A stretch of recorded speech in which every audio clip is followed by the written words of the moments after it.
Welcome to First Chapter Fridays. For this week's edition, we will read the beginning of the book Big Shot by Jeff Kinney.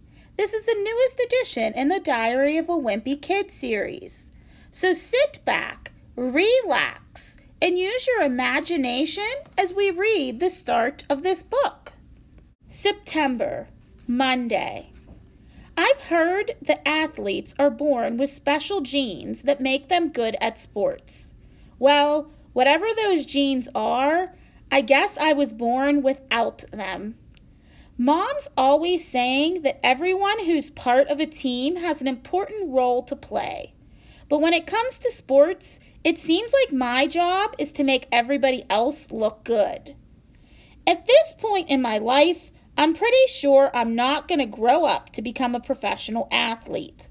So I'm officially announcing my retirement. The crazy thing is, I used to actually like sports. But that was back in preschool, when sports were still fun. The first sport I ever played was soccer.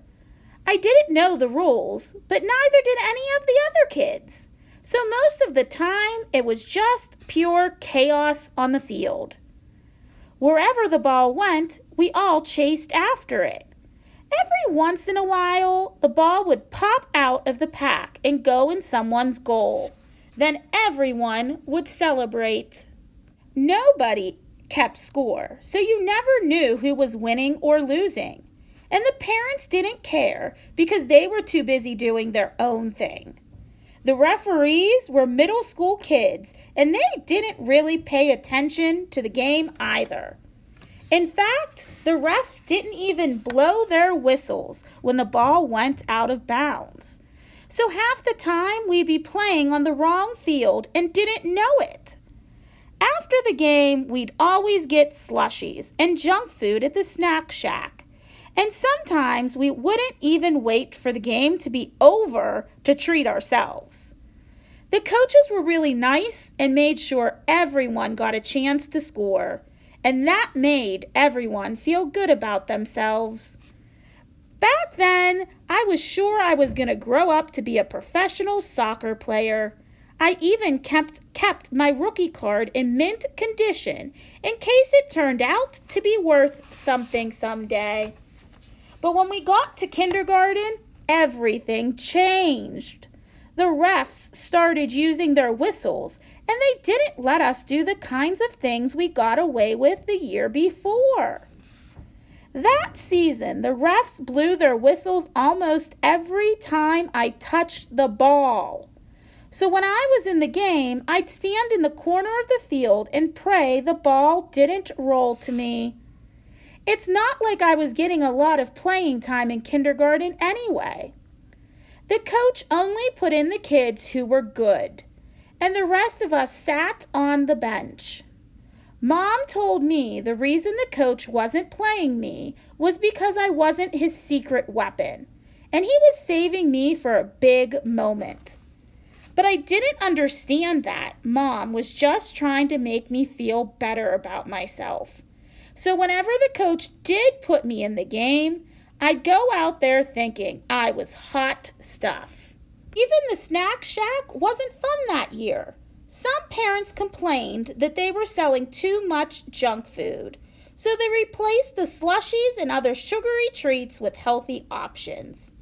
But the slushie sales from the snack shack paid for the field upkeep. So that year, the Parks Department could only afford to mow the grass once every 3 weeks, which really slowed the games down. After a bunch of kids got ticks from playing soccer in the long grass, they decided to end the season early, which was actually totally fine with me. I feel bad that I'd never been good at sports, because I think my dad was hoping I'd be a star athlete. Whenever he'd go to the library, he'd always come home with a stack of sports books. I'm sure there were kids who are into those types of stories, but that was never me. If you go to the library, you'll find all sorts of books about kids who do amazing things and lead their teams to victory. but I never had any experiences like that. And I'll bet there are lots of kids out there just like me. So one of these days, somebody should write a book for the rest of us. It's not like I've got anything against sports. I like them just fine, as long as I'm not the one playing. In fact, this summer I watched the Olympics on TV pretty much nonstop. It was Mom's idea for us to watch the games as a family. She says that these days everyone's in their own little bubbles. And sports is one of the only things that can still bring people together. But I think a little togetherness goes a long way. Mom says she loves the Olympics because they show what human beings are capable of at their best. But I like watching for the bloopers.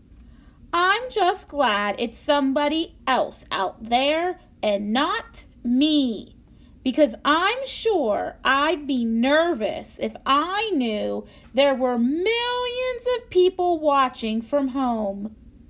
And when you mess up in the Olympics, you're supposed to act grateful about it.